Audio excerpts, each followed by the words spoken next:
Evening, Scribe. Good evening, Patty. How are you today? Oh, good. And you? I'm very well, thank you. Perfect. So, today we do something different. Okay. I'd like to talk to you about your books. Right. Well, Okay. more like one book. Fallen Angel. Okay, yeah. Was it the first book you wrote? Yes, it was. It wasn't the first story that I wrote, but it was the first that extended out into a book.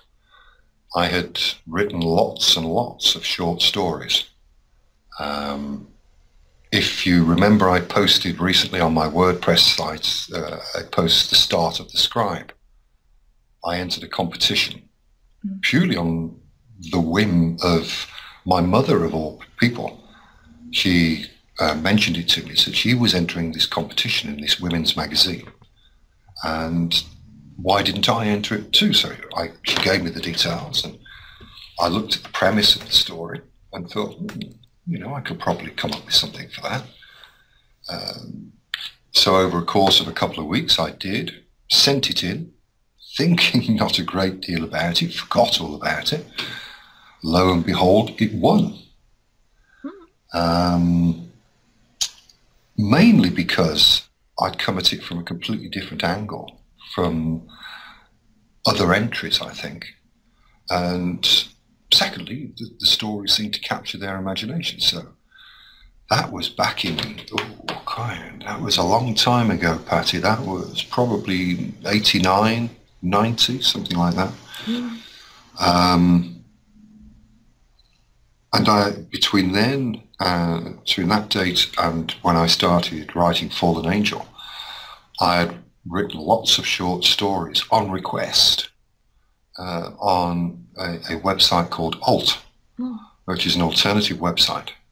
And I had quite a following on there, purely because I wrote short stories for people.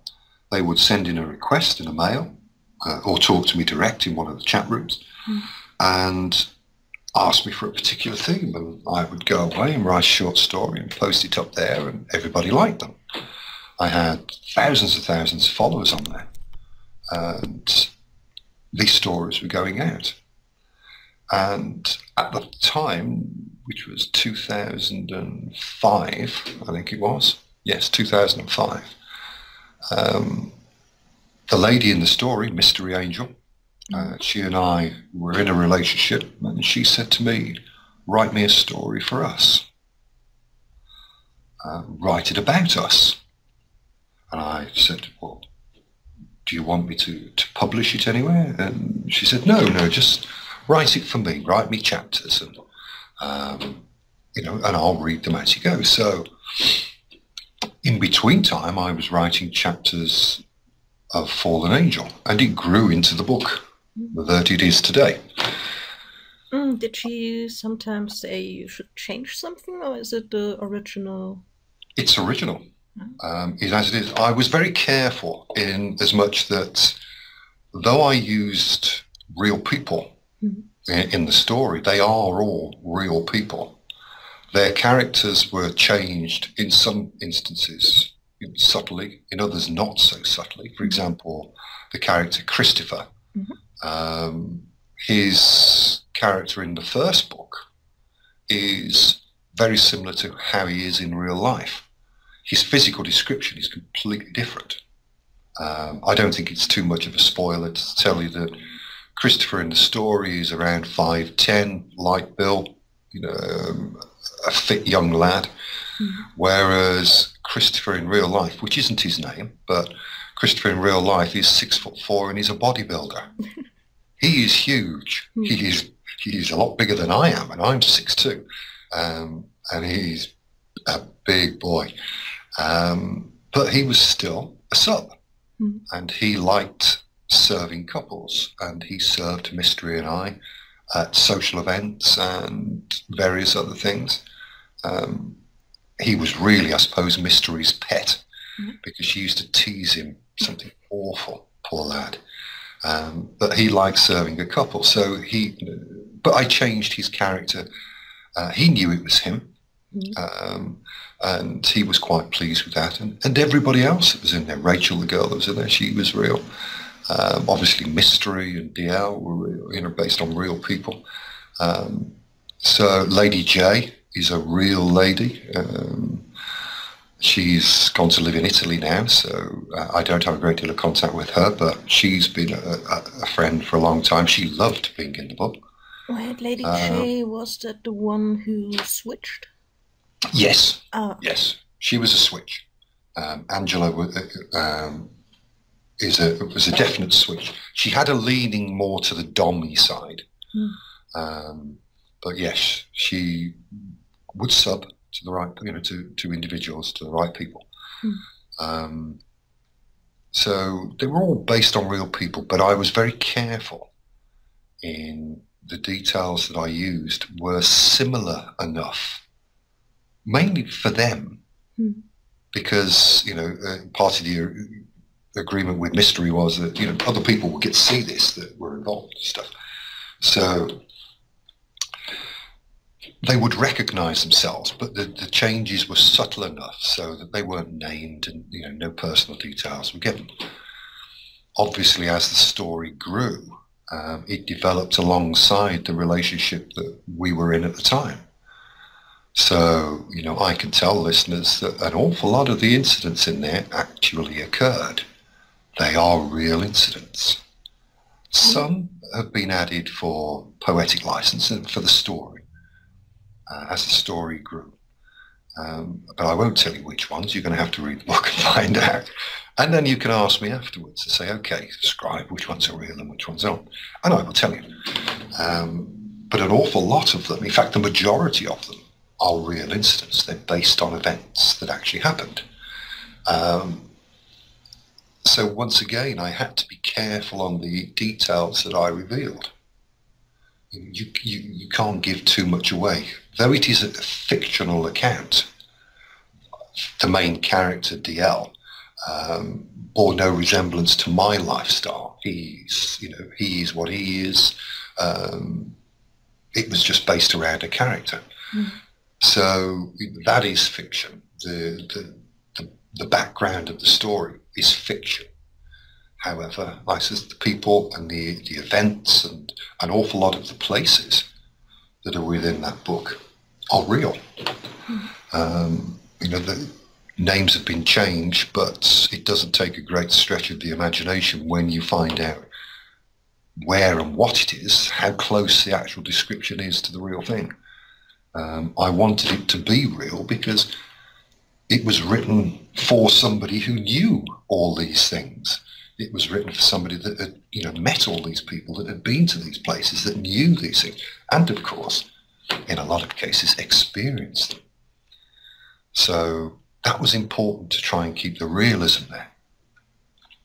And as the story evolved, because it was written over a period of time, I was working full time. You know, I ran a security company, so, you know, I had my day job as such.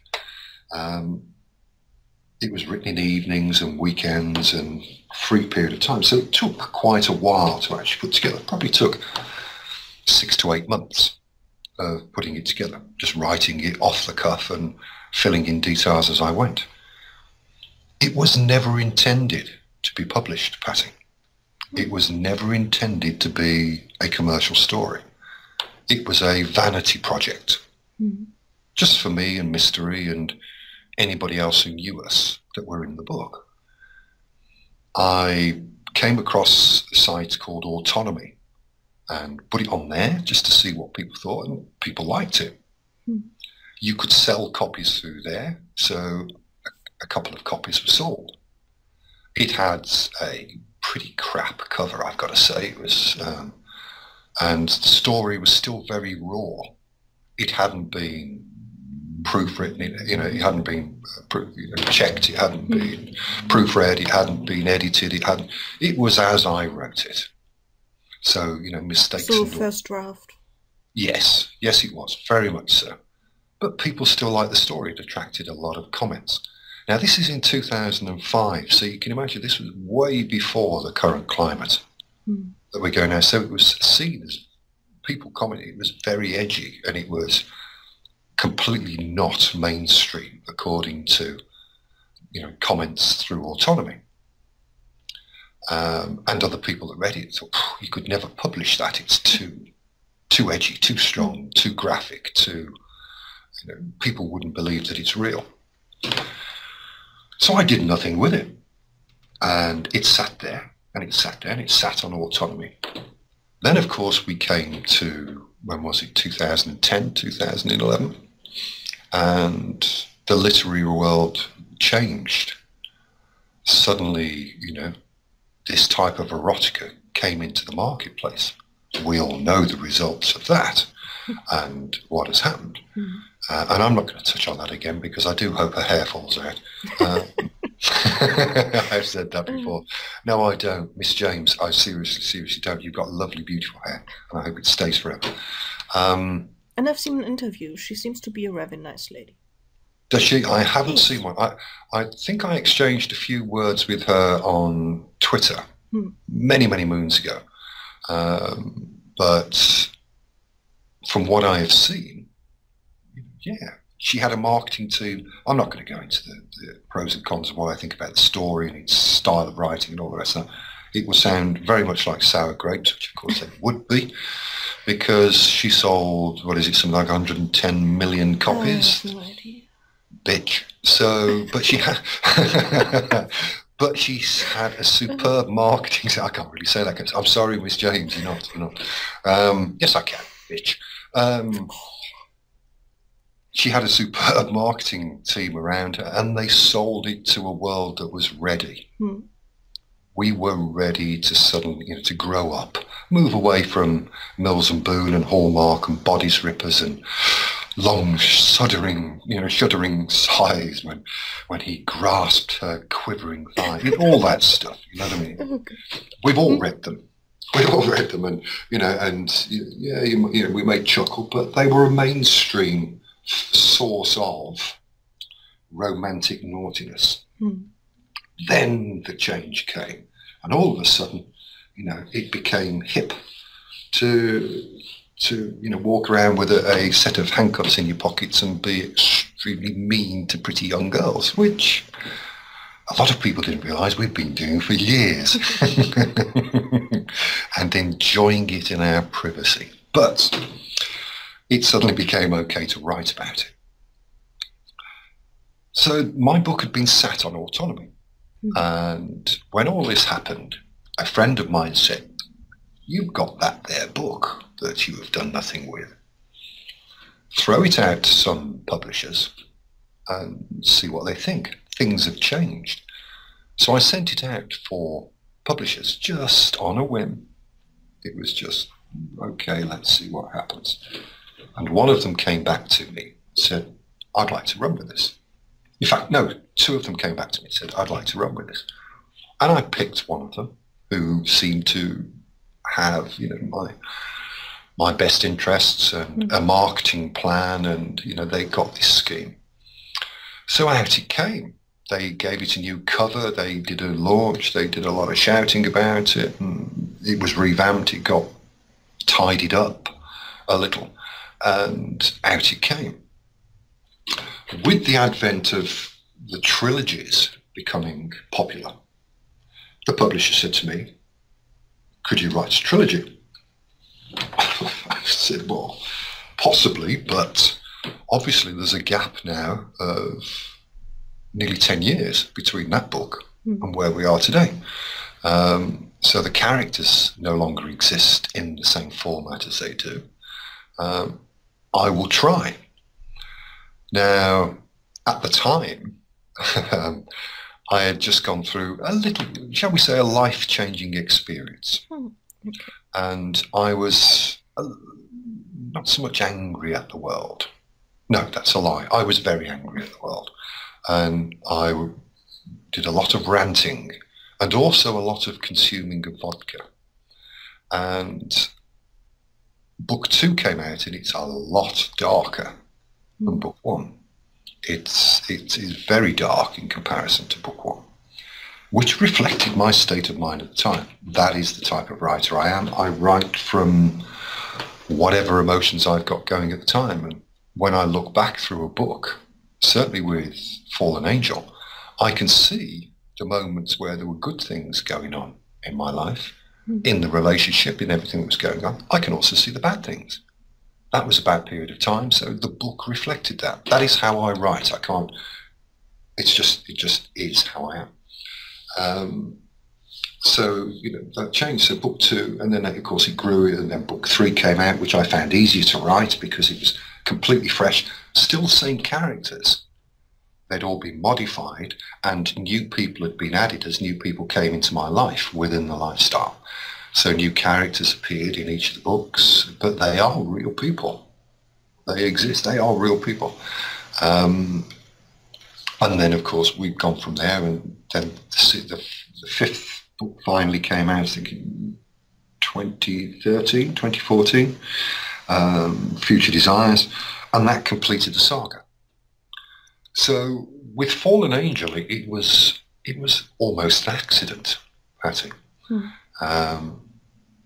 And the way it was written and everything that I'd intended to do with it changed because the market changed. Now, of course, we've reached a point where it's had, I think it's close on 40,000 downloads. You know, a lot of people have read it. It is a little different from the mainstream DS, you know, domination, submission formats that people have put. There's an awful lot of these billionaire books, awful lot of, you know, romantic DS. Yes, there's romance in it. Ostensibly, Fallen Angel is a love story. It was based on a relationship at the time that was a very nice relationship. Thank you very much, mystery. So it is a love story. It charts, you know, the emotional relationship between two people in a DS environment. One person who was very cold and not so much calculating, but wary, and another one, you know, another person that was dipping their toes into the water for the very first, it wasn't the very first time actually, re-dipping their toes into the water, looking for the source of their desires. And the whole basis of Fallen Angel is about her exploration, about the way Nicole comes into the world and goes into a website that is based very, very closely on alt, its format and its the way it works, and became part of the DS community. She joined the Subby Sisterhood, and you know, they had their own little rooms, their own, you know, chat rooms and places, and lo and behold, she bumped into DL. She caught his attention through her profile pictures and him watching her chatting, which is what happened in real life. And then it went from there. So the story does chart that. I've tried to put in the highs and lows, the ups and the downs, the edgier sides of things, but they're all real. It's not a case of let's think of the most kinky, bizarre thing that we can do, because the person it was written for, the audience it was written for, knew these things already. They were things that they had experienced. They were things that they had seen. They were things that they knew about. I was just putting them into a book format and creating a story around them. So it was a case of taking disparate incidents and periods of time and weaving them into a story. So that's what I did. So as I hadn't thought at the time that other people were going to read it, it didn't really concern me that some people might find areas of it offensive. It didn't occur to me that people, may think, that's not how he should behave. Well, I'm sorry. The lifestyle is not about behaving to any set rules. In fact, it's about setting your own standards and your own rules and your own limits within a DS environment. What you and I might find acceptable, or I find acceptable, may be completely different from what you find acceptable, Patty. There are areas of the story that have drawn lots of comments. In fact, I have had personal abuse levelled at me on different places for aspects of the story, saying that which aspects? The consensual non-consent. Well, it comes across in the story as non-consent. However, when it was written, like I said, the people that knew the story knew that it was what we call consensual non-consent. It was being forced in an area and pushed into an area that was edgy for them, but still turned them on. I knew that already, because that journey had already been taken. We'd explored that. So a lot of the comments that have come through, people have said, the dominant is abusive, you shouldn't act like that with the submissive. My argument back to those people is, you don't know the submissive's likes and dislikes. When the book was written, I did. And the book was written for her. She loved that. It really made the girl wriggle. So it was a case of, it didn't occur to me that others may find it offensive. Obviously, when it comes out into the public forum, there are going to be the naysayers, and there are going to be those that decide that they're a judge and jury and say, you shouldn't do that. Who says you shouldn't? Within the lifestyle, the parameters of the relationship that you have are set within those two people. They do not conform to anybody else's parameters. They do not conform to anybody else's ideas, which is why I'll defend to the death if you have an idea, if you have a belief system in place. I'll defend you to the death the right to have that, as long as you don't try and push it on me. That's your own point of view, not mine. And when I was judged, I reacted quite harshly, not publicly, because that would be bad form for me to rant on places like Amazon and the likes, when people posted comments that they didn't like the story because the dominant was abusive, because he, the person that wrote this book must be an abuser of women and a thug, and which are all the things that I was called. I had personal attacks on Goodreads by certain individuals. They laid into it, and they laid into me personally, saying that the person who wrote this book must be an abuser of women, and he's a rapist, and he's all sorts of things. It was not nice. But obviously I could not respond. Well, I would have done, but I was told not to. Because they said, no, don't. Just don't do it, because I know what you're going to do. You're going to go on there and you're going to rip into it. Don't do it. Leave it alone. Take it on the chin. It's all part of the literary world. You're a big boy. This is what happens when you publish your work. You're open for criticism. So I took it on the chin. But all those things had never been considered, Patty, when I wrote this book. It had never occurred to me that those might be areas that people object to. Sure, I mean, you didn't think you would publish it, so... Exactly. And in my world, they weren't things that were contentious. They were things that happened because within the parameters of the relationship that you had, that they may have been edgy, but they were still sexually exciting. So it wasn't a case of toning it down for anybody else's belief system. It has been suggested to me that I could go back in and reissue the book, take out some of these darker, edgier areas to make it more acceptable to the naysayers and to those people that don't understand the concept of consensual non-consent and pre-agreed parameters. The book doesn't explain those. That is true. So in their defense, and I will defend them because wrong as they may be and stupidly opinionated as they may be, can I say that? Yes, I can. The book does not explain that. It does not explain the concepts behind it. There was no need, so it hasn't done. But it has been suggested that I go back and re-edit the book. Perhaps introduce that as an element. Explain a little bit, add some extra half a chapter or a chapter maybe that takes people into the concept, the concept of consensual non-consent and pushing barriers and taking people into edgy sexual areas that you already know through discussion turns them on, but then actually giving them that experience. So that is a possibility. My own personal feelings, Patty, is I'm sorry, this is the book. This is how it was written. It tells the story of a person's journey into the lifestyle. It covers good and bad areas. There are no excuses for that. There are good and bad areas in every walk of life, and the lifestyle is not exempt from that. So yes, there are edgy places. Yes, there are passages in there where you may go,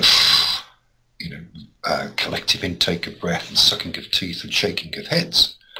But I'm sorry, that's the story. And that's how it was, and the people that it was originally written for knew that very well. If you don't agree with it, I will defend to the death your right to disagree with it. Just don't tell me. I don't need to know. And certainly don't take it out as a rant on places like Amazon and Smashwords and all the rest of that, just because it's offended you. If you don't like the story as a story, I will take that on the chin. If you don't like a certain character, I'll take that on the chin. But to rip into the premise and to rip into the reasoning behind it, and you're talking from a position of weakness, because unless you've got over 25 years experience in the lifestyle and you actively live it 24/7 like I do, don't waste your fucking time. Oh, sorry, Patty, I can't say that, can I? I could put a beep over Can you put a beep in there for me? I can. But you are wasting, sorry people, you're wasting your time because you're not talking from a position of strength. If anybody comes at me from a position of strength and I know that they're talking from an area that obviously shows they've got experience, I will answer those questions. But for somebody who's expecting fluffy romance and they don't like the way one of the characters behave and they take offence and go into personal abuse, people, get a life. Go and read some Mills and Boon or Hallmark and stay the hell away from people who are writing books that are a little bit edgier than you can cope with. Yeah, there's Ooh, enough can I stop ranting now? romantic stuff out there. Shall I stop ranting? Am I getting into a rant? A tiny bit. Am I? My apologies, Patty. I don't mean to be, but it is offensive for an author when somebody not disses a book, but attacks elements of it, and they're not talking from a position, where they can. They're basing it on their own personal prejudices. There is enough prejudice in this world without people deciding that a fictitious character is a rapist and abuser of women, and then publicly, vocally saying that. It is wrong. It is wrong to do. If you don't like the book, just say, I don't like the book. Give it no stars, give it 1 star, give it half a star, give it the finger. It doesn't matter. Just say you don't like the book. That makes more sense than trying to character assassinate somebody that you have no knowledge of whatsoever. You don't know the background, you don't know the life that these people live. So I'll stop ranting now. I'll give you another question. Give me another question. Yeah, take me away from the rants, please, Patty. Go on. Do it, please. I'm on it. So, okay. Do you have a favorite scene in the book? Yes, I do. And it's towards the end of the book. And it is the annual ball. The concept of the ball, I'm not going to give any spoilers, so anybody who's listening who is thinking of picking up the book, which is on special offer at the moment, can I plug that, Patty? It's on at 99 cents on Smashwords. I've done it as a special. I put the link in the description. Good girl, thank you very much. But it's there. because it's a scene that almost encapsulates every aspect of the lifestyle.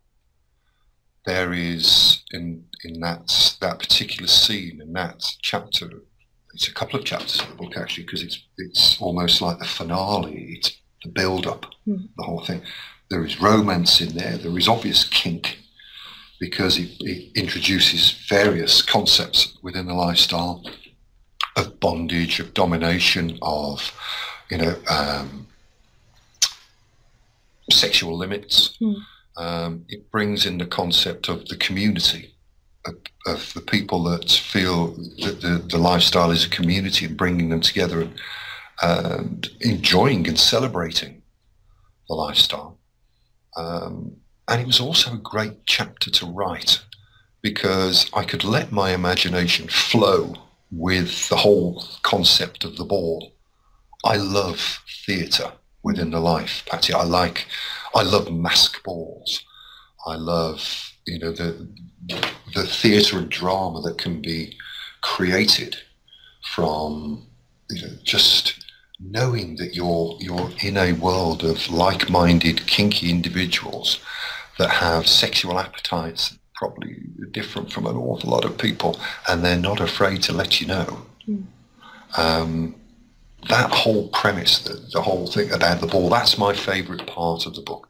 There are some bits that I can look back with very fond memories and thinking, a little smile to myself, thinking, yeah, I remember that. But those are too personal, people. I'm not going to. You'll have to read about those, but I'm not going to go into those because they tend to be naughty a bit, Patty. So we like naughty. Everyone who's listening likes naughty.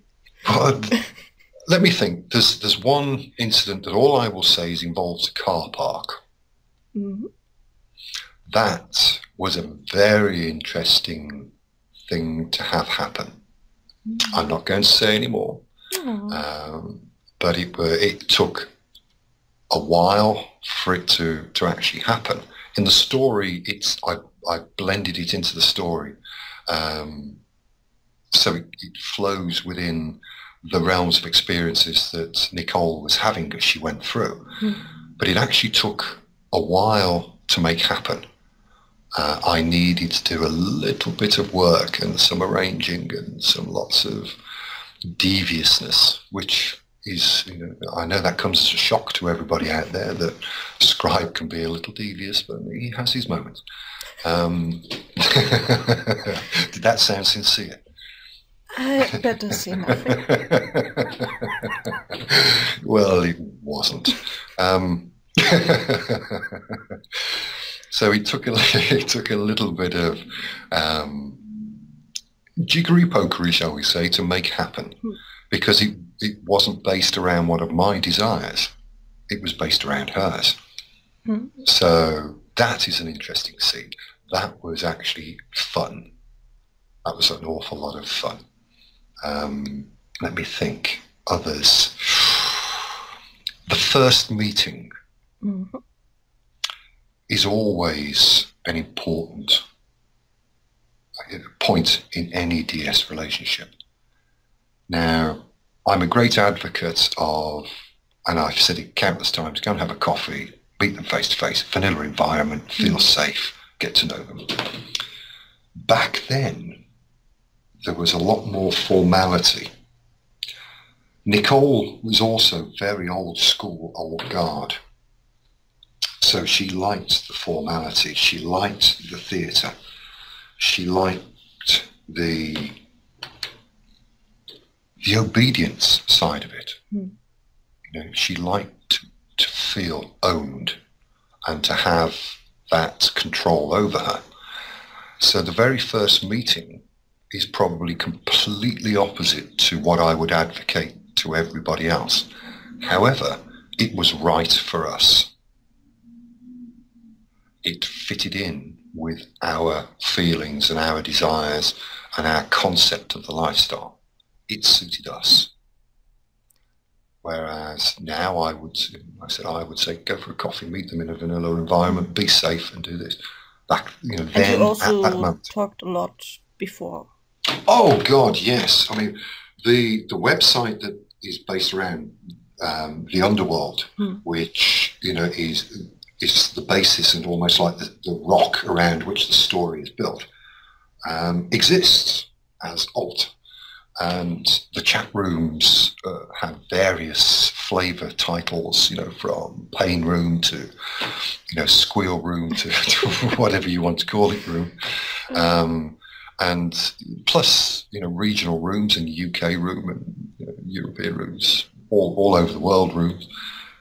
So yes, an awful lot of chat had gone on. And also private chat, exchange of emails. And so we'd done an awful lot of talking prior to that first meet.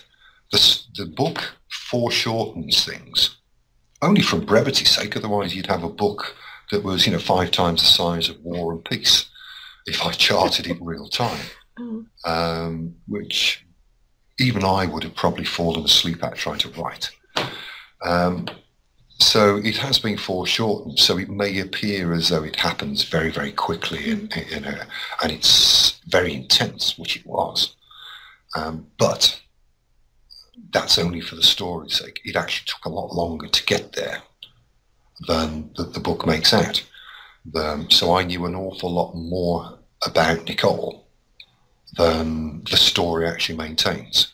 Purely for brevity's point. Like I said, I was writing with people that knew all this stuff anyway. They knew the background, they knew the people, they knew the circumstances, they knew it all. So it was just a shorter version. But yes, talking is always important, which is probably going back to that point where I should have explained certain things a bit better before the public got their hands on it. It should have been edited and sanitized for those readers that may not like the edgier aspects of life. But at the time, it wasn't necessary. And me being a stick in the mud, and I get growly when people try and make me change things just for the sake of changing them. I haven't done it. And unless somebody actually turned around to me and said, "Oh, there is a valid reason to do this, and this is why," and all of a sudden, it'll turn into the next 50 Shades of Grey. And can I say that one? Yeah, I can. You can say everything you want. I can say anything I want, can't I? It's just me here and you all the way over there. So there's probably nobody else listening, Patty. But No, anyway, just just us chatting. So tell me all the somebody, secrets. yeah, no. So provided, if somebody came to me and said, right, we've got a concept, we'll remarket this and we'll put it out there, but you're going to need to do this, then it's not going to change. You will get it in its raw state. And I hope those people out there that are contemplating the book or even know it, perhaps it's given you a little bit more of insight of where it all came from. And for those that are still waiting to explore it, then it's 99 cents on Smashwords. Go and fill your boots. Go and at least read it without prejudice. Understand where these people came from. It will give you a greater understanding into the nature of the lifestyle rather than the quick fix, kinky sex and posturing that goes on now. Because everything that is discussed in there, the attitudes, the feelings, the protocol, everything is real. It's not so relevant today because a lot of that's been diluted. Since 2005, the lifestyle has changed. People say, some people say for the better, some people say for the worse. I say for the worst. The protocol, the manners, the chivalry has all gone. There are very, very few old guard, old school dominants of either sex and submissives out there that still maintain that element of protocol and theatre and everything else. Can you hear Molly Dog acting up again? Yes. Yeah. So you will see it in its natural state, and it'll be taking you back to a lifestyle that doesn't quite exist anymore. But if I have my way, and if others have their way, others of a like mind, and they agree with me that we need to get back to that, then it will come again. I'm convinced it will come again, because you ladies out there need the chivalry, you need the manners, you need the courtesy, you need the protocol, because it's polite. And it makes it more of an experience. The dominants out there like it because those that I know do it, because it reintroduces the mental aspect of control. We've gone over that many times of how important that is. And it actually makes the life a better place, in my opinion. It makes it a more attractive place. It gives it a sense of theatre, it gives it a sense of drama, it gives it a sense of romance even. Because I'm often pulled up on my archaic way of talking to people on Twitter and things like that, calling my lady, and it is my way. It is what I do. It's how I will refer to somebody as, until they prove to me that they're not. And if they present themselves as a girl, I'll call them girl. If not, then I will call them lady. If they prove themselves to be something completely different, then I probably won't call them anything at all, because they'll be blocked or ignored.